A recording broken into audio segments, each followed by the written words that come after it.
Salam guru penggerak. Nah, kali ini kita akan melakukan percakapan pra observasi di mana sebelum kita melakukan observasi di kelas.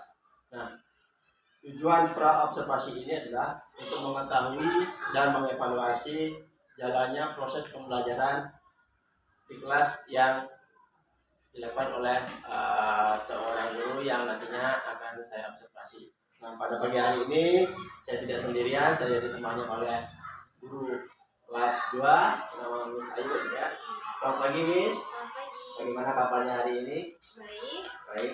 Nah, Miss Ayu. Nah, sebelum kita melakukan observasi di kelas, kita laksanakan dulu pra observasinya gitu. Nah, kenapa kita melakukan pra observasi hari ini? Karena sebagai persiapan awal sebelum nantinya Ibu melakukan proses pembelajaran di kelas, sehingga Ibu lebih siap dan percaya diri ketika melaksanakan proses pembelajaran di kelas. Nah, ada beberapa pertanyaan yang akan saya tanyakan kepada Miss Ayu. Nah, yang pertama, apa sih tujuan pembelajaran yang nantinya akan dilakukan Miss Ayu? Terima kasih Pak atas pertanyaannya. Jadi sesuai dengan materi yang akan saya berikan yaitu penjumlahan. Nah, di sana tujuan pembelajarannya yaitu untuk agar peserta didik mampu mengetahui letak bilangan dulu. Setelah itu agar peserta didik mampu mengungkapkan proses penjumlahan itu sendiri. Nah, jadi tujuan pembelajaran. Iya. Nah, kemudian dalam area pengembangan, ada nggak tingkat kompetensi yang ingin ditingkatkan atau indikator yang ingin ditingkatkan dalam proses pembelajaran nantinya? Indikator yang saya tekankan di sini adalah yaitu agar peserta didik mampu berproses dalam mengungkapkan penjumlahan dua bilangan. Jadi itu nanti akan disesuaikan juga berdasarkan kemampuan peserta didik. Mungkin saja pada saat saya mengajar nanti tujuan pembelajaran itu akan terlaksana dengan baik, dan mungkin saja juga akan ada beberapa siswa yang perlu adanya pemberian materi kembali gitu. Jadi dalam satu hari mungkin saja akan ada penerapan lebih dari satu tujuan pembelajaran. Itu disesuaikan nanti dengan kemampuan siswa juga. Seperti dilihat dari tingkat kemampuan atau dari minat belajar siswa. Nah, kemudian dalam rancangan pembelajaran gitu, ada tidak suatu strategi pembelajaran atau metode pembelajaran dalam penggunaan media pembelajaran dan proses pembelajaran nantinya juga? Nah, tentu saja ada Pak, karena pada saat melaksanakan proses pembelajaran ini sudah berdiferensiasi seperti yang telah saya sampaikan tadi. Mungkin saja dalam satu hari bisa lebih dari satu tujuan pembelajaran, itu disesuaikan dengan kemampuan siswa. Nah, strategi pembelajaran, sebelum saya beranjak ke strategi pembelajaran, saya telah mengamati terlebih dahulu gaya belajar siswa, itu dengan metode STAR, di mana saya mengetahui bagaimana situasi di sana, bagaimana tantangan yang ada, bagaimana nanti solusi yang akan saya berikan, dan juga refleksi yang akan dilakukan. Nah, pada saat strategi pembelajaran yang diberikan itu juga pastinya akan dibantu oleh metode pembelajaran yang telah dilaksanakan, yaitu menggunakan metode gassing itu sendiri. Karena dulu pada saat semester lalu pernah juga mendapatkan pelatihan itu merupakan metode yang sangat efektif untuk siswa karena menyenangkan juga. Jadi biar siswa mengetahui konsep bilangan dulu lah, di mana ada 20 siswa, di sana dibagi menjadi 3 proses gaya belajar, yaitu secara visual, lalu juga secara auditori, dan juga secara kinestetik. Di mana dari 20 siswa itu ditemukan 6 orang siswa yang auditori, 6 orang siswa yang juga visual, dan 8 orang siswa yang secara kinestetik. Karena pada 8 orang siswa itu terlihat begitu aktif di kelas, nggak mau diam dia Pak. Jadi, anak ini butuh pembelajaran yang secara kinestetik nih. Nah, saya merancang ketika auditori, saya akan memberikan sebuah video pembelajaran kepada siswa itu sendiri. Dia akan mengamati sebuah video, mungkin akan ada penjumlahan di sana, bagi dia berkelompok akan menjawabnya.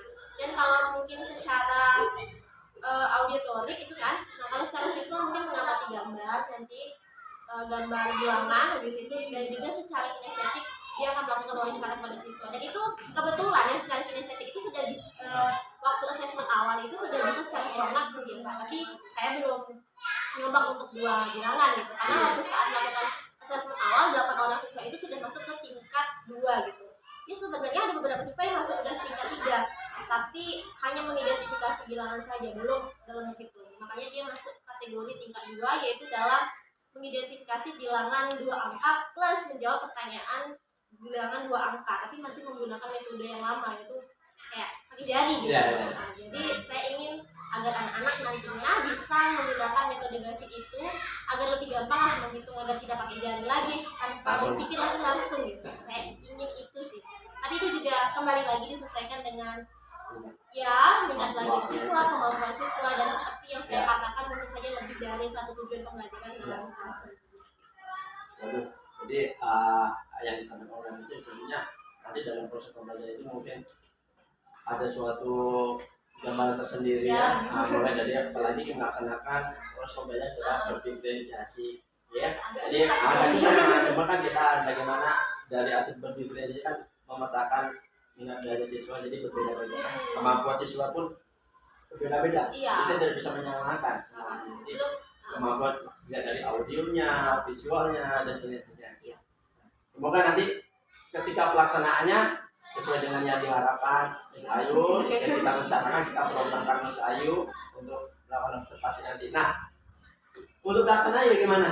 Kapan yang dilaksanakan untuk pelaksanaannya? Biar saya siap untuk mengobservasi di dalam kelas dalam proses pembelajaran ini. Rencananya sih hari Senin tanggal 2 September 2024 kalau nggak salah ya, saya lupa ya. Nah itu rencana itu saya mau gini. Nah, nanti ketika observasi saya akan melaksanakan supervisi akademik, mencatat hal-hal yang mungkin nanti terjadi ada suatu kelemahan dan kekurangannya ya. Nah setelah itu kita nanti baru akan melaksanakan percakapan pasca observasi. Jadi pada observasi. Ya kita sebelum melaksanakan observasi akademik kita melaksanakan percakapan pra dulu, habis setelah kita pra observasi seperti di kelas, habis itu kita melaksanakan lagi kegiatan pasca. Jadi setelah pasca itu kan setelah melaksanakan. Nah sebelum kita akhiri percakapan kali ini, apa yang ibu dapatkan dari hasil percakapan kita hari ini? Yang saya dapatkan dari hasil percakapan hari ini adalah saya bisa refleksi diri sih Pak, karena tadi Bapak kan mewawancari saya, jadi saya bisa tahu apa saja rencana-rencana saya ke depannya. Saya mengevaluasi lagi, oh iya ini aja yang saya akan laksanakan, mungkin ya ada yang kurang, mungkin kan saya bisa pikirkan kembali. Karena kan waktu saya merencanakan itu kan hanya berupa gambaran tertulis aja. Setelah saya speaking, oh iya emang itu yang akan saya kembangkan ke depan. Jadi ada refleksi di sini yang saya dapatkan. Ya terima kasih banyak Miss Ayu atas waktunya. Sampai jumpa lagi di kegiatan observasi kita nanti ke kelas. Semoga lancar, tidak ada halangan dan sesuai apa yang direncanakan nanti siap untuk dikerjakan. Ya. Demikianlah tadi percakapan kegiatan kita kali ini, yaitu pra observasi sebelum kita mengajak ke kegiatan observasi. Sekian dari kami, salam guru penggerak.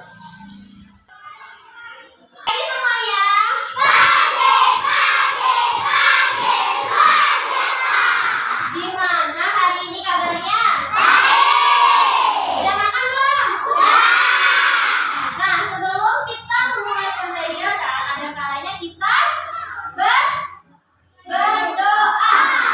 Oke, berdoa dimulai.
Besok ya.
Selamat siang, kembali bersama saya untuk Bahasa Sembuta SPG dari SD Negeri Nomor 5 Penjarakan, calon guru penggerak angkatan 10 Kabupaten Buleleng.